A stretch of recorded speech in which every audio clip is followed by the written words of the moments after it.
আমাদের সরকার এবং আইন শৃঙ্খলা বাহিনীকে আমরা হিজবুত তৌহিদের পক্ষ থেকে কয়েকটি প্রস্তাব করব।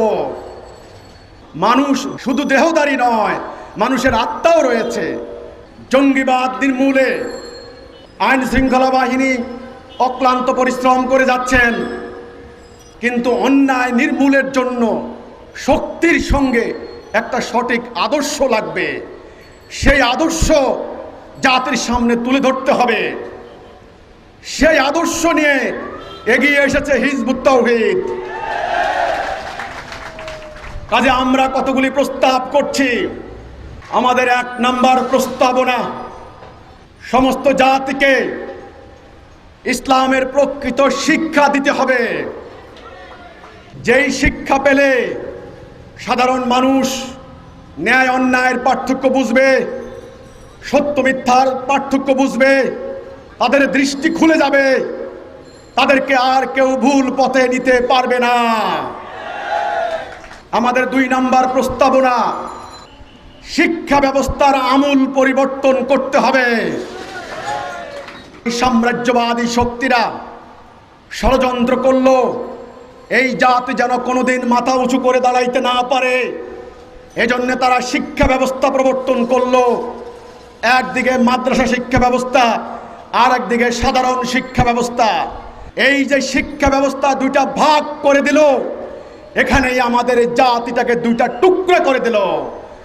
আমরা এখন আদর্শিকভাবে ২ ভাগ। মাদ্রাসা থেকে আমাদের লক্ষ লক্ষ আলেম বেরিয়ে আসছেন। মাদ্রাসা শিক্ষা ব্যবস্থায় আল্লাহ রসুলের ইসলামের প্রকৃত শিক্ষা দেওয়া হয় নাই। সূক্ষ্ম অতি সূক্ষ্ম, ক্ষুদ্র অতি ক্ষুদ্র মাসলা মাসাইল নিয়ে যেন আমাদের আলেমরা যেন তর্ক বাহাসে লিপ্ত হন, কোনোদিন যেন ঐক্য হতে না পারেন, সেই ব্যবস্থা করা হয়েছে। আমার জাতি যখন গভীর সংকটে পড়ে, তখন ঐক্যবদ্ধ হয়ে আলেমদের পক্ষ থেকে কোনো দুর্বার ভূমিকা আমরা দেখতে পাই না। জাতির ঐক্য গঠনের গুরুত্ব শিক্ষা দেওয়া হয় নাই। মানবতার কল্যাণে নিজের জীবন সম্পদ উৎসর্গ করে দিয়ে মানুষের কল্যাণে ভূমিকা রাখার শিক্ষা দেওয়া হয় নাই। ইসলামকে কাজে লাগিয়ে এক একজন এক একভাবে অর্থ রোজগার করছেন। এটা হচ্ছে ওই শিক্ষা ব্যবস্থার ফল। মানব জীবনের বাস্তব সমস্যার কোনো সমাধান সেখানে নির্দেশ করা হয় নাই। তারপরে সাধারণ শিক্ষা, কলেজ বিশ্ববিদ্যালয় থেকে লক্ষ লক্ষ শিক্ষিত লোক বের হচ্ছেন, সেখানে কিন্তু ধর্মের প্রকৃত শিক্ষা দেওয়া হয় নাই।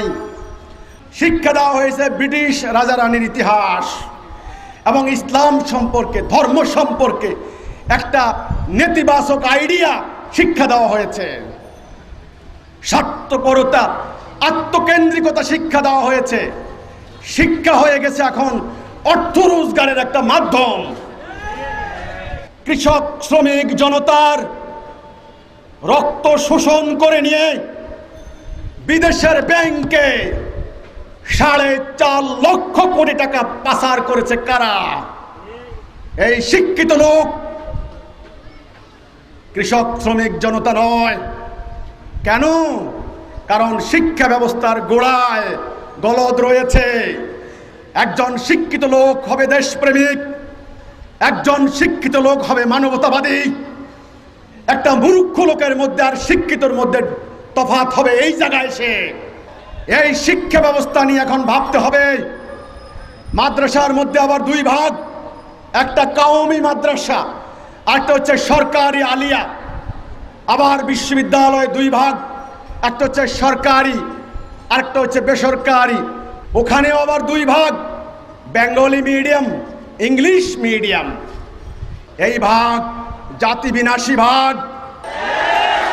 এই বৈষম্যমূলক শিক্ষা, ধর্মহীন শিক্ষা, আত্মাহীন শিক্ষা, ব্রিটিশ আমলের উপনৈবেশিক যুগের শিক্ষা ব্যবস্থাকে এখন ঢেলে সাজাতে হবে।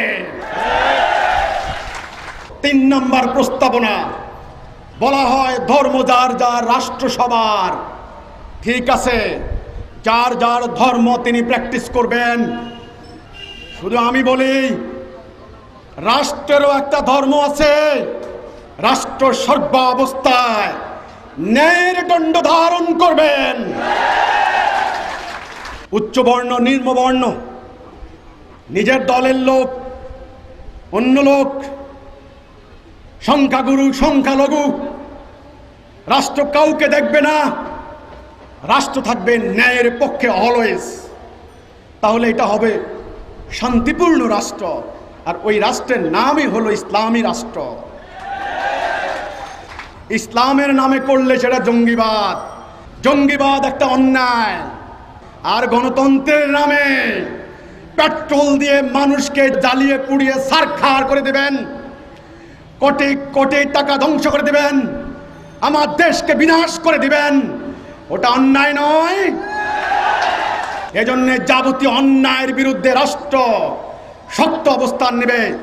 তাহলে যে কোনো অন্যায়ের বিরুদ্ধে সংগ্রাম করার নৈতিক শক্তি পাবেন, হিম্মত পাবেন। তারপরে আমাদের প্রস্তাবনা, আমাদের আইন শৃঙ্খলা বাহিনীর ভাইদের প্রতি সন্ত্রাসী কর্মকাণ্ডকে মোকাবেলা করতে হলে আমাদের আইন শৃঙ্খলা বাহিনীকেও ঈমান দ্বারা, ধর্মশিক্ষা দ্বারা উদ্বুদ্ধ করতে হবে। আইন শৃঙ্খলা বাহিনী জীবন দিচ্ছেন। শোলাকিয়া ঈদের ময়দানে আমরা 3.5 লক্ষ মুসল্লি, আমরা নামাজ পড়ে বগলের নিচে মুসাল্লা করে আমরা সেমাই খেতে চলে গেলাম বাসা বাড়িতে। জীবন দিল কে? আইন শৃঙ্খলা বাহিনী। কাজেই আমাদের আইন শৃঙ্খলা বাহিনীর ভাইদেরকে বুঝতে হবে, অন্যায়ের বিরুদ্ধে যারা জীবন দেয়, মানবতার কল্যাণে যারা জীবন দেয়, মানুষের মুক্তির জন্য যারা জীবন দেয়, তারাই হচ্ছে শহীদ। তারপরের প্রস্তাবনা আমাদের মিডিয়ার ভাইদের প্রতি, আপনারা হলেন জাতির দর্পণ। আপনারা এখন বৈশ্বিক এই সংকটগুলিকে অনুধাবন করুন। আমরা প্রকৃত মানবতার পক্ষে, আমরা প্রকৃত ইসলামের পক্ষে, আমরা আমার দেশের পক্ষে। কাজেই জঙ্গিবাদের বিরুদ্ধে জনগণকে মোটিভেট করতে হলে ইসলামের যেই প্রকৃত শিক্ষা, সেটা আপনারা মিডিয়ার মাধ্যমে তুলে ধরুন। তারপরে আমার পরবর্তী প্রস্তাবনা রয়েছে 71-এর চেতনা, অনেক বড় চেতনা। প্রতিটা মুহূর্তে আমাদের রন্ধ্রে রন্ধ্রে সেই চেতনা অনুরণিত হয়। আমরা বাঙালি, আমাদের চেতনা, আমরা সকালে পান্তা ভাত খেয়ে মাঠে যাই, লুঙ্গি পরি, গামছা কাঁধে নিয়ে আমরা গাছের নিচে ঘুমাই, একতারা দোতারার গানে আমরা অভ্যস্ত। কাজেই বাঙালি চেতনা ধারণ করি আমরা। কিন্তু আমার কথা হচ্ছে, এখানে একটা মহা সত্য বুঝতে হবে সবাইকে। প্রত্যেকটা মানুষের ভিতরে তার আত্মা রয়েছে, আত্মা। সেই আত্মা তার পরমাত্মার সঙ্গে মিলিত হতে চায়। আল্লাহর রূহ, আল্লাহর সান্নিধ্য চায়, আল্লাহকে পাওয়ার আশায়, পরকালে জান্নাতের আশায়, মুক্তির আশায় এই মানুষগুলি মাজারে যায়, বিভিন্ন ব্যক্তির কাছে যায়। এইভাবে যেতে যেতে তারা জঙ্গিবাদের পথে পা বাড়ায়। তাদেরকে বলা হয়, এই পথে আসো, এখানে গেলে তুমি জান্নাত পাবে, তুমি মুক্তি পাবে। এই জঙ্গিবাদী চেতনা থেকে ফিরাইতে হলে তাদেরকে আর একটা সঠিক পথ প্রদর্শন করতে হবে, আর একটা মুক্তির মার্গ তাদেরকে প্রদর্শন করতে হবে। কোন পথে গেলে সে আল্লাহকে পাবে, রাসূলকে পাবে, সে জান্নাতে যাবে, ওইটা কোথায় আছে? সেই প্রস্তাবনা আমরা দিচ্ছি। আমরা তাদেরকে বলতে চাই, ইরাকে হামলা দেখে, সিরিয়া হামলা দেখে, আফগানিস্তানে আক্রমণ দেখে, লক্ষ লক্ষ মুসলমানের উদ্বাস্তু হওয়া দেখে, মানুষ না খেয়ে মরছে, এই অবর্ণনীয় দুঃখ দেখে, ফিলিস্তিনের মুসলমানদের দুর্দশা দেখে তুমি আজকে বিক্ষুব্ধ হচ্ছ। বিক্ষুব্ধ হয়ে তুমি মন্দিরে হামলা করছো, পুরোহিত মারছো, ইতালির নাগরিকদেরকে হত্যা করছো। তুমি আমার দেশের মানুষকে মারছো। তুমি বিক্ষুব্ধ হয়ে কার ক্ষতি করছো ভাই? তোমার জন্য তো আমার করুণা হয়।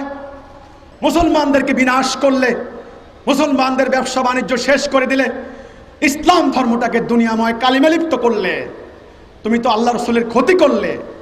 তুমি মুক্তি চাও, তুমি আল্লাহকে পেতে চাও, তাহলে আসো, এই যে আল্লাহর পক্ষ থেকে মুক্তির পথ এসে গেছে। সেটা কি? সেটা হলো মানবতার কল্যাণে। তুমি আগে ঐক্যবদ্ধ হও।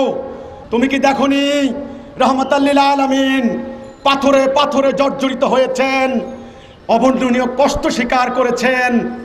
তিনি তো পারতেন এইভাবে মানুষের ঘরে হামলা চালাতে, কিন্তু তিনি করেননি। তিনি ন্যায়ের পক্ষে, সত্যের পক্ষে সেদিন আরব জাতিকে তিনি ঐক্যবদ্ধ করলেন। আসো, তুমি তোমার দেশের জন্য, তোমার দেশের মানুষের জন্য ঐক্যবদ্ধ করার জন্য তোমার জীবন সম্পদ কাজে লাগাও।